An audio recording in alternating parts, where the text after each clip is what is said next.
الو. السلام عليكم. عليكم السلام ورحمة الله. أستاذ إسماعيل ولد الشيخ، كيف حالك؟ مرحبا يا أخي، أهلا وسهلا. معك الناشط السياسي اليمني أصيل فدعل. أهلا وسهلا أخي، تفضل. أنا مع الأسف الشديد والله عندي اجتماعات، ولكن لاحظت أنك عندك شيء مستعجل، خليني خرج من الاجتماع من أجل نسمع من عندك. تفضل. الله يخليك. أنا سأتحدث معك كمواطن يمني أخي الحبيب، وعليك الاستماع لي كوسيط أممي أو وسيط عربي ينتمي لذلك البلد العربي الذي نفتخر بعروبته وتاريخه، وهي موريتانيا.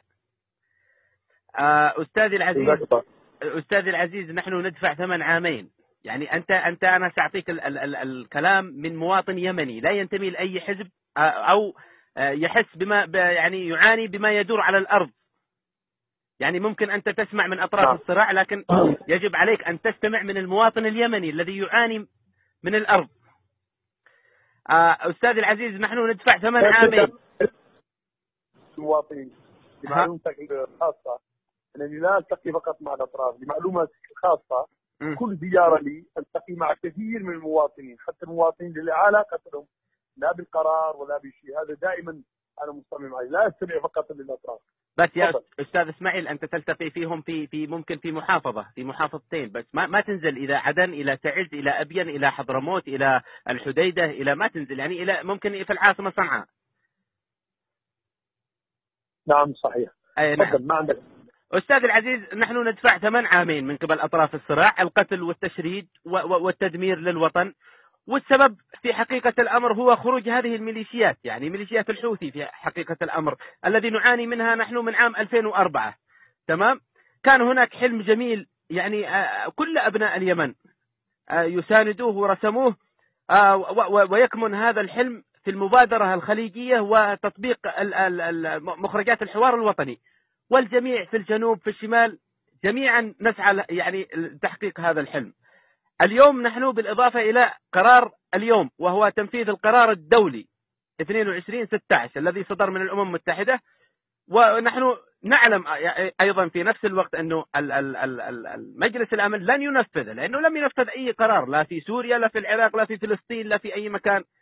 تمام أستاذي. لكن أنت اليوم تأتي بخارطة تسمى خارطة سلام، نحن معها جميعا، وجميعا يعني ننصاع للسلم، سواء في يعني قرار أو من دون قرار. نحن لسنا دعاة حرب، نحن دعاة سلام، نريد العيش في وطننا بكرامة.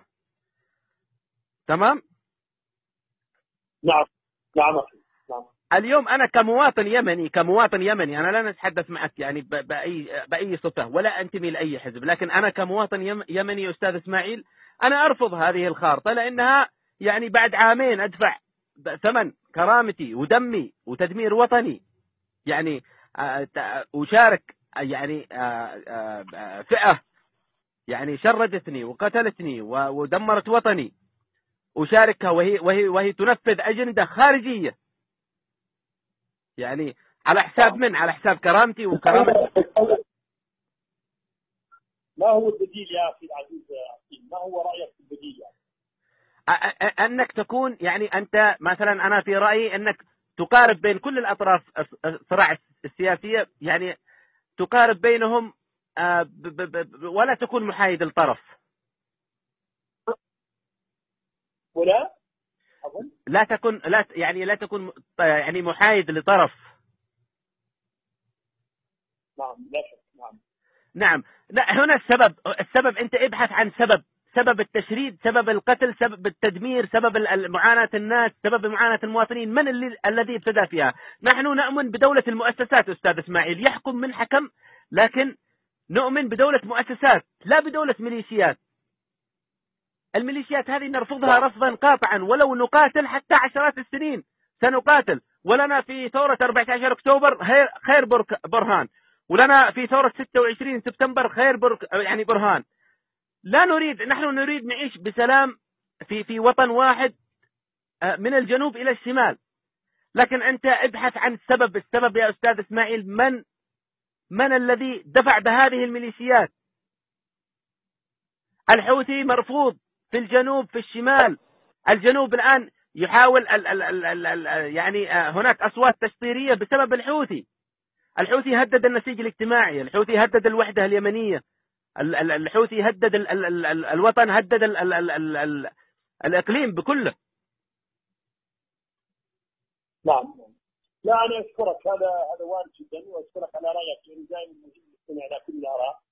أنا أؤكد لك يا أخي العزيز أولا أن ليس لدي انحياز لأي طرف، بالعكس ما أعتقد الأطراف كلها تتبع. إذا قرأت من كل كتابة تلاحظ أن كل الأطراف تقول أن المبعوث من حاضر الطرف الثاني، وهذا على كل حال شيء عادي ولو حقي. لا، من الطبيعي أنهم بيهاجموك، من الطبيعي بيهاجموك، من الطبيعي.